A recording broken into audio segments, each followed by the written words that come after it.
History demonstrates that giving billions of dollars to theocratic lunatics who want to murder us is an exceptionally bad idea. Unless you were homeschooled by a day drinker, no one's confident that Iran's going to do anything. Trump's Iran deal just detonated inside his own MAGA universe.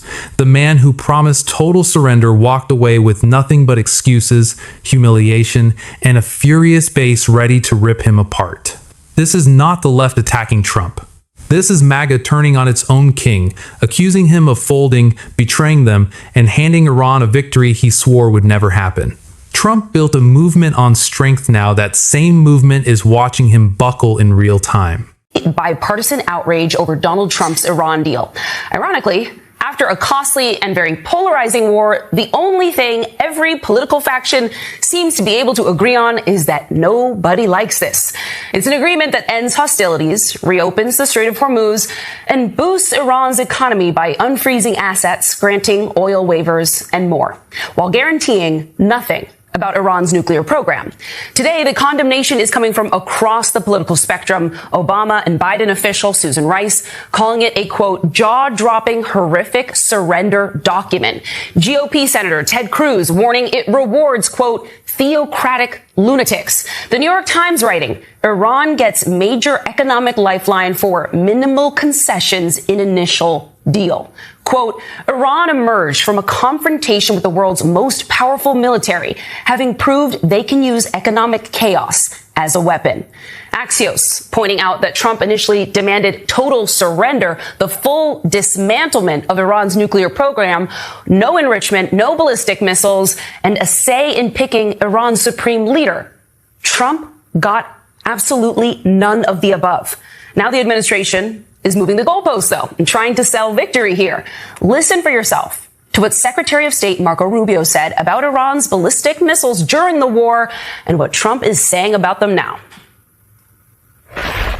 The purpose of this is to destroy that missile capability. Why does Iran want that ballistic missile capability? Can I follow up quickly on something you said at the press conference? You said you don't mind Iran having ballistic missiles. Can you elaborate on that? I want to make sure we understand your position. No, I'm saying that if other countries have them, it's a little bit unfair for them not to have some.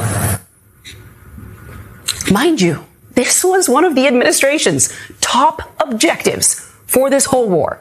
But now, never mind, it would be unfair to deny Iran ballistic missiles. And this about face, it is not going over well. The conservative Wall Street Journal editorial board, writing that Trump signed a, quote, recipe for the surrender of the Strait of Hormuz to the dictates of Iranian foreign policy. The conservative Drudge Report showing Lady Liberty herself covering her face with her hands in shame. The Times digging into the way the deal is driving a rift among Republicans. History demonstrates that giving billions of dollars to theocratic lunatics who want to murder us is an exceptionally bad idea. Unless you were homeschooled by a day drinker, no one's confident that Iran's going to do anything. $300 billion, obviously a lot of money.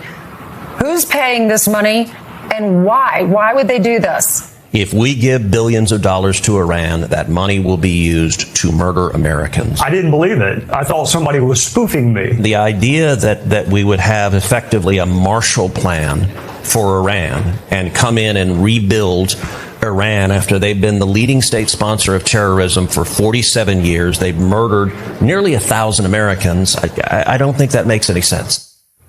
Yesterday, Trump said if the deal with Iran goes south, quote, blame JD. It sounded like a joke, but today the administration sent Vance to face questions from the press all by himself. And joining me now to break all of this down is Richard Stengel, who served in the Obama State Department that struck the initial 2015 Iran nuclear deal. He's now an MS Now political analyst, and Basil Smikle, professor at Columbia University School of Professional Studies. And he's also an MS Now political analyst. It's great to have both of you guys with me tonight. So, Rick, I'll start with you. I think this is sort of the central question people are scratching their heads with this week, which is there a single thing in this deal, as it stands right now, that required us to go to war, that could not have been achieved through conversation, through diplomacy, anything that justifies all the people who lost their lives, the bombs that were dropped? You know, Antonio, that is the issue. I mean, it was an unforced war. It was a war of choice. There was no existential threat to America. And that was the initial mistake. That's the original sin. I do think we need to, carve out a difference between why some people are objecting to it and others.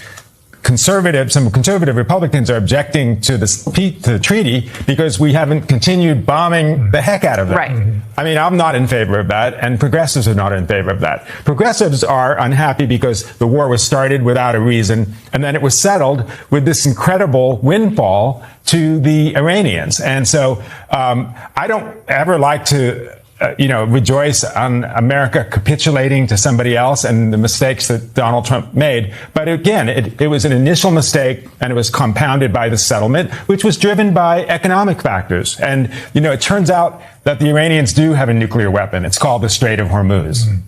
Basil, how do you see Republicans now dealing with this mess that the president has put out? They're obviously reacting very publicly, but they are going to have to go back to their constituents and answer for the fact that 13 Americans have died. Yeah. More than 3,000 Iranians died. That doesn't even include people in Lebanon. And as we are finding out here, Lebanon is very much a front in this war. The military spent nearly $30 billion. Some analysts actually have it higher than that. And this has cost the U.S. economy $132 billion. If you're a Republican and you go to a constituent and they're asking you about all this, what do you even say? Well, if, on the one hand, you would say, believe in your president, but the voter is not going to have a lot of evidence or opportunity to really have that feeling and engagement with their president, because there's a inconsistency that comes from this White House that is astonishing. I listened to Susan Rice the other day explain the Obama deal. She was incredibly bright, brilliant. It was smart. It was evidence-based. It was thoughtful. It's exactly what you would want to hear from an administration, everything that this administration is not. So what the Republican voters are hearing is just a lot of noise, and from that, an inability to make sense of the path forward. And to pull a thread from something that you said, there are multiple constituencies within the Republican Party on this, right? You have the isolationists that didn't want this at all.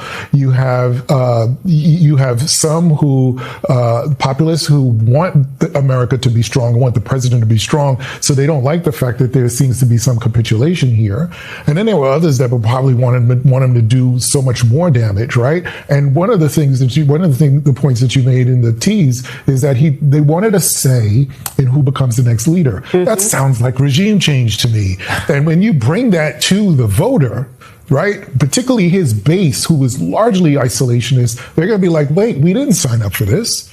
And I don't think there is a response that comes from this White House that either A, assuages their concern, or B, is able to take away from the economics of this that seem like they impact the president more than the country in a positive way. Well, there's the people who may be kind of wondering about the regime change piece of it, because it was so much a part of the drumbeat leading up to this moment. But there are also Iranian Americans who were very much, they believed that they came on our air. Yeah, that's right. And they said they actually did believe that all this was a good idea. They were hoping for regime change. We saw our government, also the Israeli government, send signals to people in Iran, rise up. This is your moment. Mm. There's all the reporting around an effort to arm people. And so you can't even blame them for believing that something there was going to change. Rick, when you look at the facts now, did any part of the Iranian political system change for the better? You brought up a good point, which we haven't heard enough about in the last few days, is that the other victim here is the Iranian people, right? We have kind of betrayed them. We said, look, we're going to support you in your democratic efforts. And what has happened, and this always happens when a country is bombed from afar, is that the very conservatives band together. And so the Revolutionary Guard now is even more conservative than it was before. And so it's put the Iranian people in an impossible position. They saw us as an ally. And as you say, lots of Iranian Americans were saying, yes, please do this. And now they're in a worse position than they were before. And that goes not only for the Iranian people, it goes for our other allies. It goes for our Gulf allies are in a worse position. The Israelis are in a worse position. And of course, we are in a worse position. And just an important piece to that too, because we had that same conversation with Venezuela, right?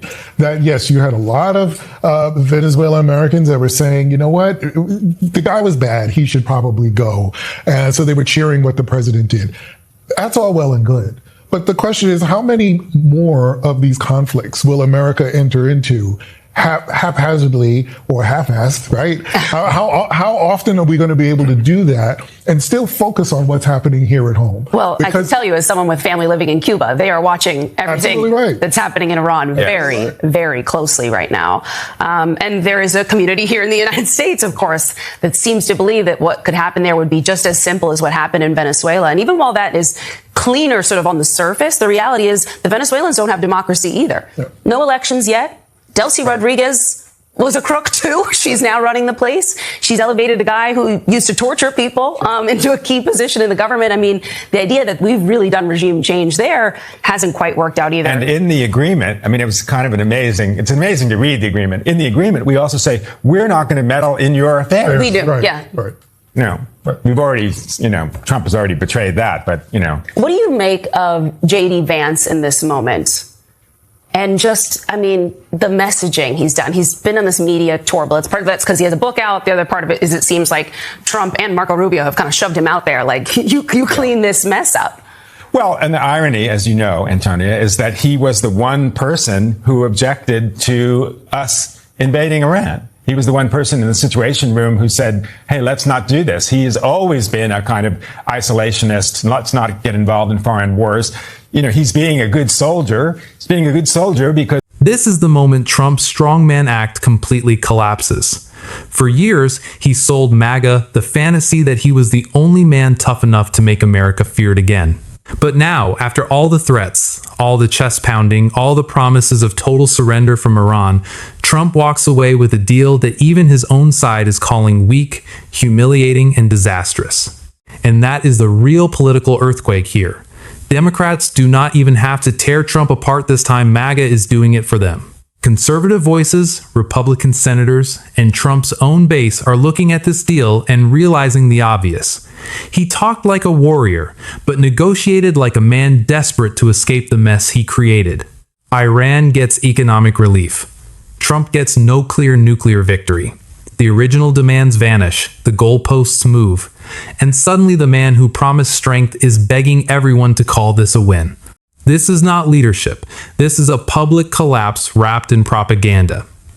Trump dragged America into chaos, spent lives, money, and credibility, then handed his supporters a deal they can barely defend. Now MAGA is furious. Republicans are scrambling, and Trump is trapped inside the one fight he never expected, a rebellion from his own mob.